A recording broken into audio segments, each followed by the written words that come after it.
Selamat pagi. Kami dari kelompok yang beranggotakan saya, Dewi Sunanda, dan teman saya, Dea Anestia, akan mempresentasikan tentang persepsi kebutuhan dan prioritas pengobatan pasien HIV dengan terapi antiretroviral.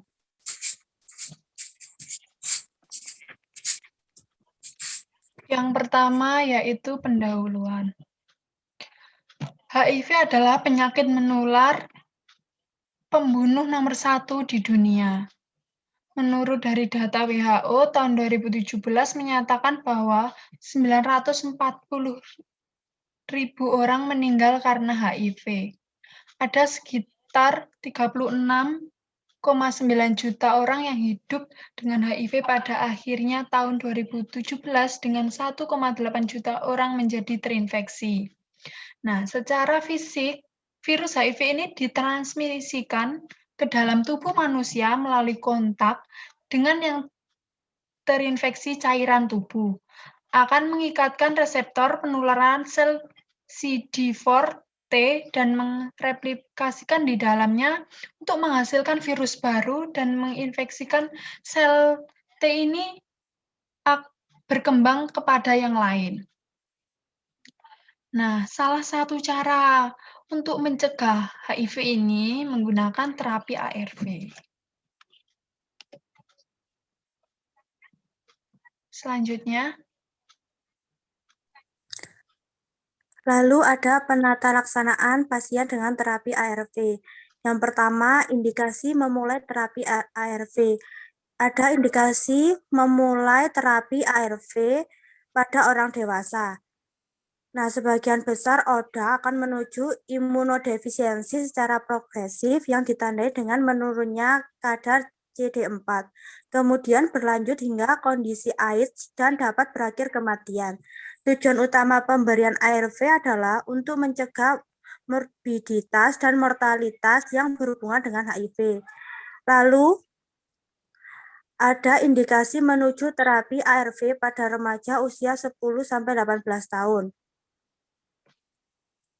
Nah, pemberian terapi ARV pada semua remaja terinfeksi HIV diekstrapolasi dari studi yang dilakukan pada populasi dewasa dan anak.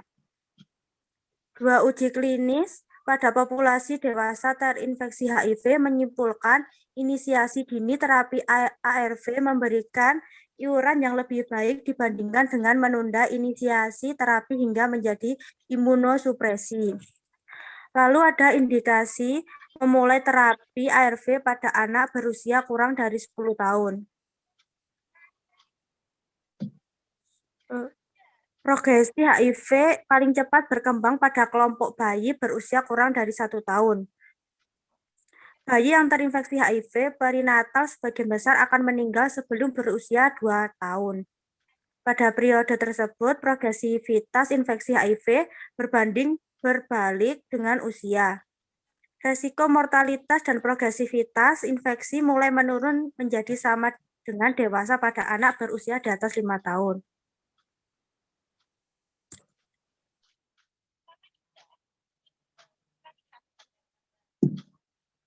yang kedua yaitu panduan terapi ARV lini pertama. Nah, ini ada 4. Yang pertama, panduan terapi ARV lini pertama pada orang dewasa. Kemudian, panduan lini ARV pertama pada remaja berusia 10-19 tahun. Yang ketiga, terapi ARV lini pertama pada anak berusia 3-10 tahun. Yang keempat, panduan terapi ARV lini pertama pada anak berusia kurang dari 3 tahun. Kemudian panduan terapi ARV lini kedua yaitu panduan terapi ARV lini kedua pada remaja dan orang dewasa. Kemudian panduan lini terapi ARV lini kedua pada anak. Nah, yang keempat ini sama dengan panduan terapi yang ketiga.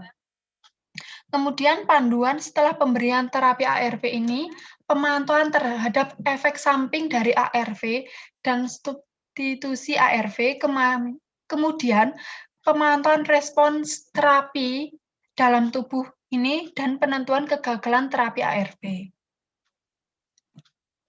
Selanjutnya,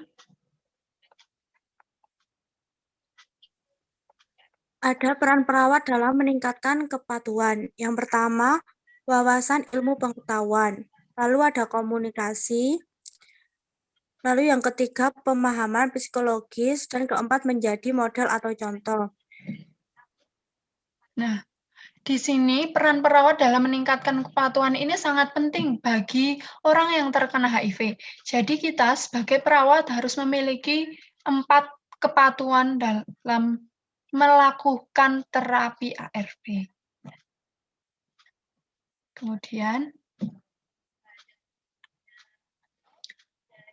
Kemudian kelompok kami ini mengambil jurnal internasional yang berjudul Regional Difference in Perceived Treatment Needs and Priorities in Relation to Antiretroviral Therapy among people live with HIV in 25 countries. Jadi, kelompok kami ini mengambil jurnal tentang terapi ARV di 25 negara.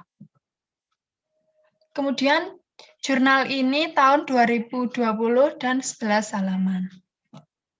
Selanjutnya.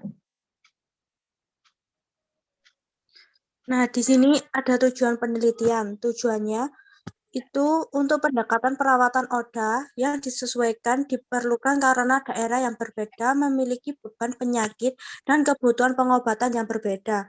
Pendekatan yang setara untuk perawatan HIV diperlukan di seluruh dan di alam wilayah untuk memastikan bahwa pasien kebutuhan dan preferensi yang tidak terpenuhi ditujukan untuk meningkatkan kesejahteraan mereka secara keseluruhan dan kualitas hidup yang berhubungan dengan kesehatan.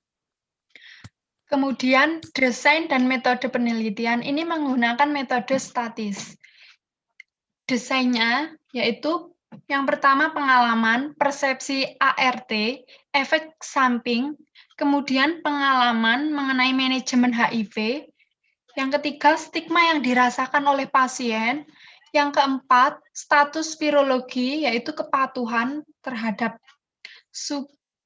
terapi ARV ini, kemudian durasi HIV, kemudian karakteristik seperti usia, jenis kelamin, dan estimasi itu, kemudian adanya penyakit penyerta non-HIV, kemudian indikator posisi sosial ekonomi pendidikan. Selanjutnya. Lalu instrumen penelitian. Di dalam studi ini terdapat 25 negara di Amerika Utara, Amerika Latin, kawasan Asia, Eropa. Durasi rata-rata keseluruhan HIV adalah 10,1 tahun. Persepsi HIV memiliki dampak negatif bagi kehidupan sehari-hari. Paling rendah di antaranya peserta dari Afrika Selatan dan tertinggi di antaranya peserta dari kawasan Asia. Lalu hasil dan pembahasan. Kemudian hasil dan pembahasan. HIV ini diteliti di 25 negara. Nah, dampak negara pada kehidupan sehari-hari yang paling rendah ini terdapat di Afrika Selatan dan yang paling tertinggi ini di kawasan Asia. Kemudian, perbedaan regional dalam persepsi kualitas hidup terkait HIV ini sangat besar oleh sebagai faktor yang seperti stigma, koordinasi, karakteristik, dan sebagainya. Jadi, target untuk menunjukkan lain atau pencegahan HIV ini untuk meningkatkan presentase diagnosis, kemudian presentase pengobatan, dan presentase pencegahan virus HIV.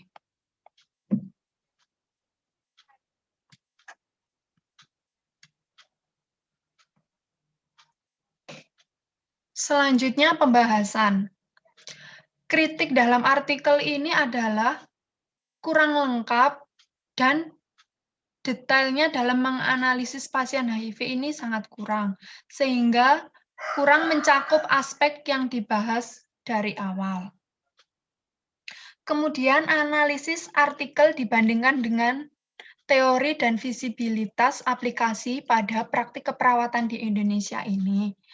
Analisis artikel ini sangat jelas bahwa orang yang terkena HIV dengan pemberian obat dan terapi ARV, sehingga sebagai perawat profesional memastikan bahwa pasien memiliki kebutuhan dan preferensi yang terpenuhi untuk meningkatkan kesejahteraan dan kehidupan yang berkualitas di dalam bidang kesehatan maupun bidang sosial. Sehingga teori ini dan visibilitas aplikasi pada praktik keperawatan di Indonesia ini dapat menerapkan dan dapat diterapkan sebagai tenaga kesehatan untuk pasien yang terkena HIV ataupun AIDS. Selanjutnya,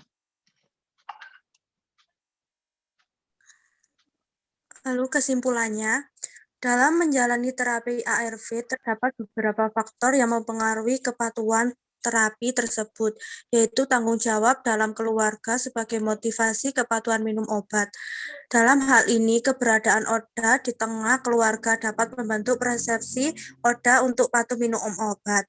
Sarannya, diharapkan masyarakat tidak mendiskriminasi pasien HIV, tetapi memberi dukungan untuk saling mengingatkan pentingnya minum obat secara teratur karena obat ARV dapat meningkatkan sistem imun tubuh. Lalu, masyarakat diharapkan memiliki perilaku hidup yang baik, saling percaya kepada pasangan. Lalu, mengedukasi kepada masyarakat dan lingkungan sekitar.